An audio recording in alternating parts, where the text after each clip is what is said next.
In discharging the duty, this court is required to consider all mitigating and aggravating circumstances. That you and your father were trying to arrest Mr. Arbery, did you? No, ma'am. Someone with a shotgun and your father running away from you, you're now thinking is somehow... The tragic and unjust slaying of Ahmaud Arbery not only shocked the nation but also sparked a crucial conversation about racism, police brutality, and the justice system. Today, we delve into the root causes of such brutal systemic racism. The tragic story. On February 23, 2020, Ahmaud Arbery, a 25-year-old black man, was jogging in Satilla Shores, a neighborhood near Brunswick in Glynn County, Georgia. He was chased and fatally put down by Travis McMichael, a white man, and his father, Gregory, who claimed they believed Arbery was a burglar. William Roddy Bryan, a neighbor of the McMichaels, recorded the incident on his cell phone. Bryan can be heard on the video shouting out to the McMichaels, trying to cut off Arbery's path and even using his truck to try to block him from running away. The video shows the McMichaels confronting Arbery, who tries to defend himself, and Travis McMichael fatally slaying him. After the slaying, the Glynn County Police Department arrived on the scene, but no arrests were made for more than 2 months. The GCPD claimed that the Brunswick District Attorney's Office advised them to make no arrests, and the Waycross District Attorney George Barnhill twice advised the GCPD to make no arrests, once before he was officially assigned to the case, and once while announcing his intention to recuse due to a conflict of interest. The case gained national attention after Bryan's video was released to the public, sparking outrage and protests across the country. The Georgia Bureau of Investigation arrested McMichaels on May 7 and Bryan on May 21, charging them with felony slaying and other crimes. The case was ultimately transferred to the Cobb County District Attorney's Office. On June 24, 2020, a grand jury indicted each of the 3 men on charges of malice slaying, felony slaying, and other crimes. Their trial began in November 2021 in the Glynn County Superior Court, where they were all convicted on November 24 of felony slaying, aggravated attack, false imprisonment, and criminal attempt to commit false imprisonment. Travis McMichael was further convicted of malice slaying. On January 7, 2022, the McMichaels were sentenced to life imprisonment without the possibility of parole plus 20 years, while Bryan was sentenced to life imprisonment with the possibility of parole after 30 years.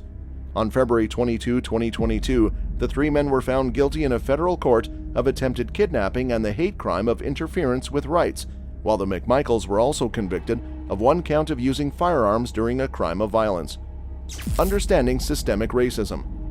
Systemic racism refers to the ways in which societal institutions and structures create and maintain racism, often in ways that are invisible or unintentional. The demise of Ahmaud Arbery is a tragic example of the devastating impact of systemic racism. The neighborhood where Arbery was jogging had a history of racial profiling and harassment of black individuals. The actions of the 3 white men who pursued and ultimately slayed Arbery were driven by racial bias and a sense of entitlement that they had the right to police their community and decide who belonged there. Additionally, the delayed arrest and lack of initial charges against the perpetrators highlights the ways in which systemic racism is embedded in our criminal justice system. The fact that it took 2 months and public outcry for the men to be arrested and charged is a stark contrast to the swift and aggressive actions often taken against black individuals in the criminal justice system. It is important to recognize and acknowledge the ways in which systemic racism creates and perpetuates these injustices, and to actively work towards dismantling these systems. This requires a willingness to examine and address our own biases and complicity in these structures, as well as a commitment to implementing policy changes and reforms that promote equity and justice for all individuals, regardless of their race or ethnicity. The prosecution details. Lead prosecutor Dunikowski didn't hold back in her portrayal of the 3 men accused in Ahmaud Arbery's slaying, dubbing them strangers with intent to slay. She highlighted their reckless driveway decisions to chase down an innocent man without any actual knowledge of him committing a crime. She vehemently rejected the idea of a citizen's arrest, pointing out that the men never uttered those words or had any legitimate cause to make such a claim. As Dunikowski laid out her case, it became clear that the McMichaels and Bryan had no concrete evidence of any wrongdoing by Arbery before they gave chase. Despite this, they pursued him relentlessly, ultimately causing his untimely demise. Dunikoski argued that Arbery would still be alive today had Brian not blocked him off with his truck, and that Greg McMichael's threatening language added fuel to an already volatile situation. That you and your father were trying to arrest Mr. Arbery, did you? No, ma'am. Someone with a shotgun and your father running away from you, you're now thinking is somehow a man who's just said, "Stop or I'll blow your f***ing head off." So you're telling this jury that a man who has spent 5 minutes going to want to continue to engage with you, you also could have stepped around the back of the truck and followed him in the path that way. And you were right there and you just pulled that trigger immediately. No, I was struck around the truck and into my open door into my pickup truck. Yes, but then he would have an open, unrestricted run. The prosecutor's case hinged on the fact that Arbery was simply trying to get away from 3 strangers who were pursuing him, yelling at him and making noxious threats. It was a tragic end to a young man's life, one that highlights the dangers of implicit bias and systemic racism in our society. As the case continues to unfold, the question on everyone's mind is whether justice will finally be served for Ahmaud Arbery. The struggle for justice. After Ahmaud Arbery's slaying, there was a widespread outcry for justice and accountability. Many people and organizations, including Arbery's family, civil rights activists, and politicians, demanded an independent investigation and prosecution for those responsible for his demise. The lack of immediate action by law enforcement and the delays in the investigation fueled suspicions of a cover-up and further compounded the grief and anger felt by the community. The case also brought attention to broader issues of systemic racism and police brutality. Many saw Arbery's slaying as a manifestation of the deeply ingrained biases and prejudices that pervade law enforcement and society at large. The incident sparked nationwide protests and renewed calls for police reform and racial justice. As the case progressed, many legal experts and activists criticized the handling of the case by local law enforcement and the legal system. The involvement of the Georgia Bureau of Investigation and the eventual indictment and conviction of the perpetrators were seen as important steps towards justice. However, some argued that the charges should have been more severe and that systemic changes were still needed to address the root causes of the problem. The struggle for justice in the wake of Ahmaud Arbery's demise highlighted the urgent need for systemic change to address issues of racial profiling, implicit bias, and systemic racism. It also demonstrated the power of collective action and the importance of continued advocacy and pressure to hold those in power accountable. Impact of Ahmaud Arbery's story. Ahmaud Arbery's story has had a significant impact on the fight against racism and inequality.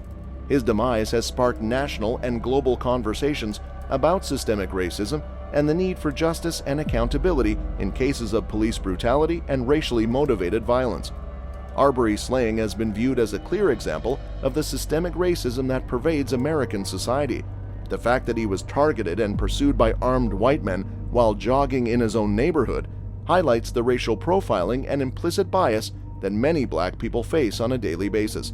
The widespread protests and calls for accountability following Arbery's demise have led to some changes in the legal system. For example, in Georgia, a new hate crimes law was passed in June 2020 that allows for enhanced sentencing for crimes motivated by bias.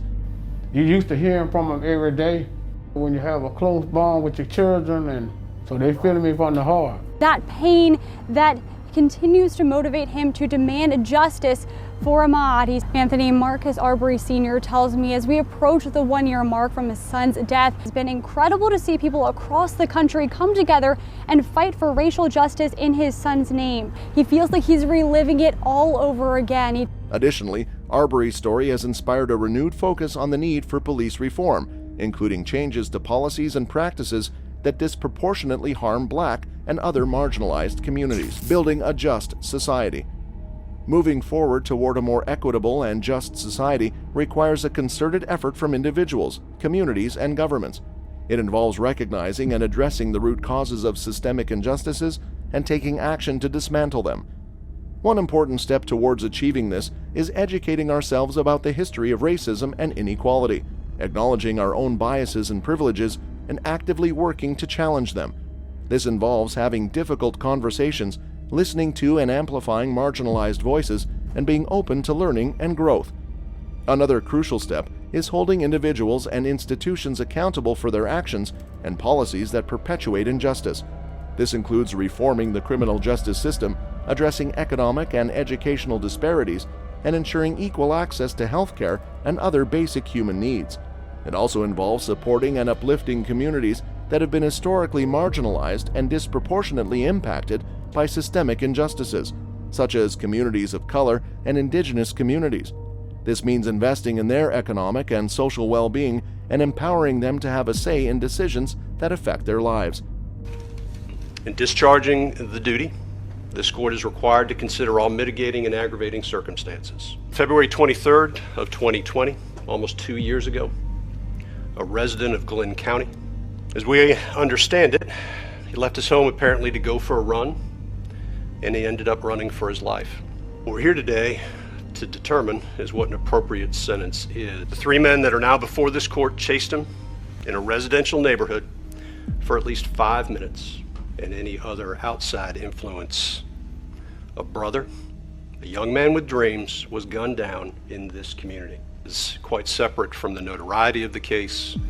At 1:14, Greg McMichael calls 911 to let them know that there's a black male running down the street in pickup trucks, armed with a shotgun and a .357 revolver.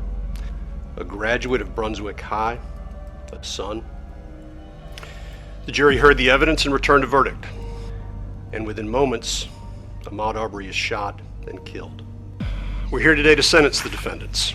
Ultimately, moving forward towards a more equitable and just society requires a collective effort and a commitment to ongoing action and progress.